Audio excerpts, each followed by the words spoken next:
pessoal, tudo bem com vocês? Hoje nós iniciaremos a semana falando sobre mitologia grega. No bimestre passado, nós já iniciamos isso falando sobre a vida do povo grego. E aí lá dentro da cultura dos gregos, nós já começamos a falar sobre a mitologia. Mas hoje a aula é de português. Então nós falaremos sobre o que inicialmente é a mitologia grega, da onde que surgiu. Então eu vou ler um trechinho para vocês. A mitologia grega reúne um conjunto de lendas e mitos que foram criados pelos gregos na antiguidade. O objetivo principal era de explicar alguns fatos, como a origem da vida, a vida após a morte ou até mesmo os fenômenos da natureza. Assim, a criação das narrativas fantásticas que englobam a mitologia grega foram a maneira encontrada pelos gregos para preservarem sua história.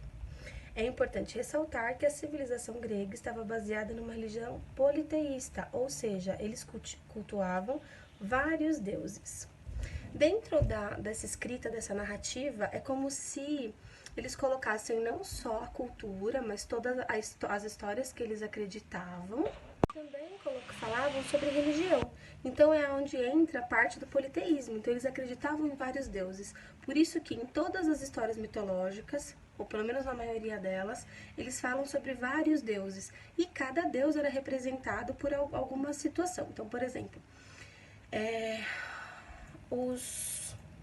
a natureza, né? Então, a chuva tinha um deus responsável pela chuva, o frio, os mares, as árvores, as florestas, cada deus tinha uma representatividade.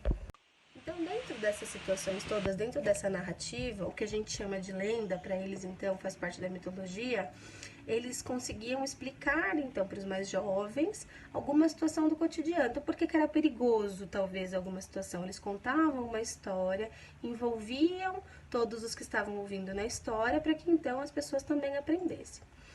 Explicar sobre a vida após a morte, então o que eles acreditavam com a vida após a morte, e aí contava-se uma história para que eles conseguissem aprender. Na próxima aula nós vamos falar sobre os mitos, então sobre os deuses e sobre as histórias desses deuses e desses personagens da mitologia grega. Para hoje eu vou colocar aqui para vocês uma proposta de atividade e eu gostaria que vocês criassem uma história para mim. Ainda não podemos dizer que faria parte da mitologia grega, porque vocês ainda não conhecem a estrutura das histórias da mitologia grega. Mas eu quero que inicialmente cada um de vocês escrevam uma história para mim. Então, eu quero explicar sobre o coronavírus, por exemplo. Então, eu vou usar personagens hipotéticos, pode ser um deus que tem um poder sobrenatural, ou pode ser uma situação cotidiana, mas eu vou contar uma história lúdica que seja interessante, que crianças pequenas consigam escutar essa história, por exemplo, de alguma situação cotidiana. Eu falei do coronavírus, mas não tem obrigação de ser o coronavírus, pode ser qualquer outra coisa. Pode ser sobre política, pode ser sobre a família de vocês, pode ser X coisas. Vocês escolhem o tema, mas tem que ser um tema do cotidiano, um tema do que nós estejamos falando nesse momento, para contar como se vocês estivessem contando uma história para alguém. Então, pode usar personagens fictícios, deuses com poderes, que a gente sabe que não existe nesse momento, ok? Espero, então, a atividade de vocês nas fotos no particular. Um beijo, pessoal!